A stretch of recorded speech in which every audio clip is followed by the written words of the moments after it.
السلام عليكم ورحمة الله وبركاته. دمانتين وان السلامي أصحابتي شرفت له. waxaan rabaa inaan laba qodob bas ka hadlo. qodobka koowaad waxa waa sheekadii ahayd waan ku ribooday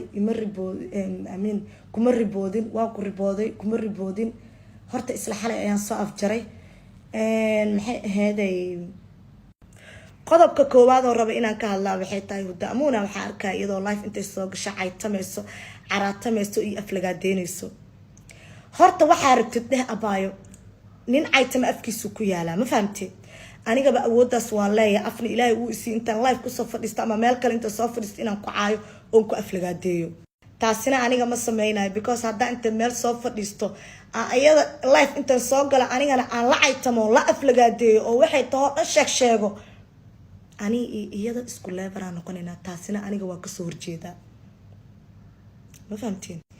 waxa rabtid sheeg waxa rabtid caytam caydaada armay inta iimaad aniga madfac amal igu dhacay waa maya ama sabiixada hore aha ka bedelma waa maya horta ko aniga kuma hortaagniyo inuu mobilkaaga sabiixa qalil amal ay taa amal ha ola hadline baba hadina dhikara isku ridine si tartiib oo deganaasho u hadal ma fahamtid waxaad samaysaa baawurka iyo awoodda iyo hey hudda amuunta aad tahay ma taqaantaa accountiga ku soo cisho aniga inta meel isoo shaqin baawuraan leeyahay awoodaan leeyahay oo awoodi aan la jiiftay shalay oo maanta kugu soo degtay waxii amal tartiib accountiga ku soo cisho taasaan nagnimo waaqana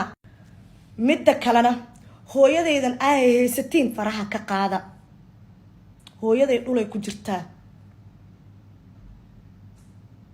hooyadeydan ay marna mid u soo gali inay cayso marna mid u soo gali shambari iyadoo aasan ay TikTok soo gashay shambari iyadoo aasan ma one day iyadoo aasan the next day soo galaani waxa u soo galna qof walba uu ogyahay